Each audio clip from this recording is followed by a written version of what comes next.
अमरावतीच्या राजापेठ परिसरात स्वरा एका छोट्या बुटीकमध्ये काम करत होती. घरची परिस्थिती बेताची. वडील नाहीत, आई आजारी.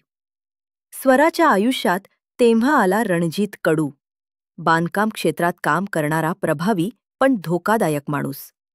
रणजीत बोलण्यात गोड, पैशात भारी आणि स्वरासारख्या मुलींसाठी देवदूत असल्यासारखा. तो तिला मदत करू लागला, आईच्या औषधांपासून बुटीकच्या भाड्यापर्यंत. हळूहळू दोघांचे संबंध वाढत गेले, पण स्वराला माहिती नव्हतं की रणजीत लग्न केलेला आणि गुन्हेगारी कनेक्शन असलेला माणूस आहे. एका रात्री स्वरा बुटीक बंद करत असताना तिथे रणजीतचा साला उमेश आला.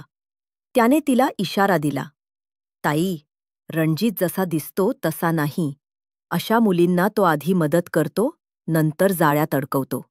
स्वराला संशय यायला लागला.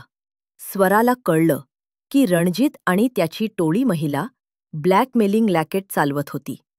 मुलींशी जवळीक वाढवून, त्यांचे फोटो व्हिडिओ मिळवून, नंतर त्यांना धमकावून पैसे उकळण्याचा धंदा. स्वरावरही ही वेळ येणार होती. रणजीतने एका संध्याकाळी स्वराला फार्म हाऊसवर बोलावलं. स्वरा घाबरली, पण तिने आधीच पोलिसांना लोकेशन पाठवलं होतं. फार्म हाऊसवर रणजीतचे 2 माणसे आधीच तयार होते. स्वराला वाटलं आज ती वाचणार नाही. तेवढ्यात तिचा फोन कंप पावला. "पोलीस 3 मिनिटात येतेत, धैर्य ठेवा. रणजीत तिला पकडणार." इतक्यात स्वरा खिडकीतून बाहेर उडी मारते आणि धावत रस्त्यावर पोहोचते. पोलिसांची जीप तिथे येते. रणजीत आणि त्याची टोळी पकडली जाते.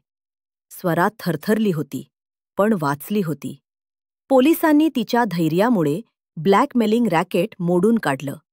स्वरा नंतर एका महिलांसाठी काम करणाऱ्या NGOमध्ये जॉईन झाली, ज्याच्यासारख्या मुली अडकतात त्यांना मदत करायला.